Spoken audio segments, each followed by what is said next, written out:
السلام عليكم ورحمة الله وبركاته. بسم الله الرحمن الرحيم. الحمد لله رب العالمين. اللهم صل وسلم وبارك على رسولك وحبيبك سيدنا محمد وعلى آله وأصحاب سيدنا ومولانا മുഹമ്മദ്. വിശുദ്ധമാക്കപ്പെട്ട റമളാൻ ഷരീഫ് നമ്മെ തഖ്വയുള്ളവരായി നല്ല മനുഷ്യരായി മാറ്റുന്ന ഒരു മാസമാണ്. സ്വൽസ്വഭാവത്തിൻ്റെ ഏറ്റവും പ്രധാനപ്പെട്ട ഒരു ഗുണമാണ് ക്ഷമയുള്ളവനായി തീരുക എന്നുള്ളത്.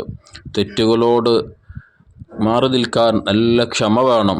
അതുപോലെ തന്നെ അല്ലാഹു തആലാക്ക് വഴിപ്പെടുന്ന വിഷയത്തിൽ, അവനിക്ക് ആരാധനകൾ ചെയ്യുന്ന വിഷയത്തിലും നല്ല ക്ഷമയുള്ളവർക്ക് മാത്രമാണ് അത് യഥാവിധം ചെയ്യാൻ വേണ്ടി സാധിക്കുകയുള്ളൂ.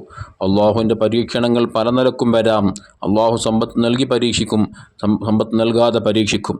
സമ്പത്ത് നൽകിയിട്ട് അവൻ ഏത് വഴിയിൽ അത് ചെലവഴിക്കുന്നു, ഏതൊക്കെ രൂപത്തിലാണ് അതിൻ്റെ വിനിയോഗം അവൻ നടത്തുന്നത്, ഏത് രൂപത്തിലാണ് അവനത് സമ്പാദിച്ചെടുക്കുന്നത്, ഈ നിലക്കുള്ള പരീക്ഷണങ്ങൾ അള്ളാഹുവിൻ്റെ ഭാഗത്തുനിന്ന് നമുക്ക് വരാം.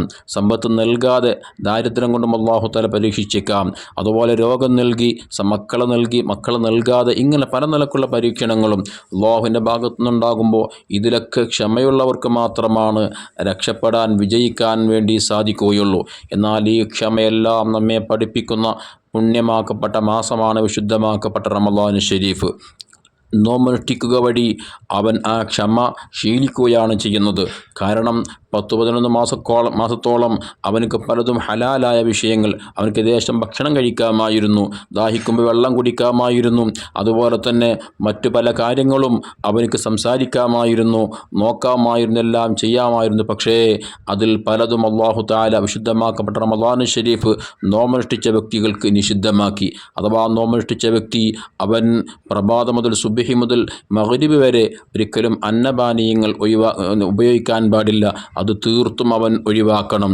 ഒരുപക്ഷെ ഹലാലായ സംസാരമാണെങ്കിൽ തന്നെയും നോമ്പിൻ്റെ മഹത്വത്തെ കളഞ്ഞു കുളിക്കുന്ന, അല്ലെങ്കിൽ കളങ്കപ്പെടുത്തുന്ന, അതിൻ്റെ പ്രതിഫലം കുറഞ്ഞു പോകുന്ന രൂപത്തിലുള്ള സംസാരങ്ങൾ, നോട്ടങ്ങൾ, ചിന്തകൾ, അതുപോലെ തന്നെ മറ്റു പല കാര്യങ്ങളിൽ നിന്നും അവൻ മാറി നിൽക്കാൻ വേണ്ടി വിശുദ്ധ ഇസ്ലാം നിർദ്ദേശിക്കുന്നുണ്ട്. അപ്പോൾ നോമ്പുകാരനായി എന്നുള്ളത് കൊണ്ട് തന്നെ ഇത്തരം കാര്യങ്ങളിൽ നിന്നെല്ലാം അവൻ മാറി നിൽക്കേണ്ടതായിട്ടുണ്ട്. അങ്ങനെ മാറി നിൽക്കണമെങ്കിൽ നല്ല ക്ഷമ വേണം. ക്ഷമിക്കുന്നവർക്ക് മാത്രമാണ് യഥാർത്ഥത്തിൽ നോമ്പനുഷ്ഠിക്കാൻ വേണ്ടി സാധിക്കുകയുള്ളൂ. അപ്പോൾ വിശ്വാസിയായ മനുഷ്യൻ അവൻ നോമ്പനുഷ്ഠിക്കലോടുകൂടെ നല്ലൊരു ക്ഷമയുള്ളവനായി തീരുകയാണ്.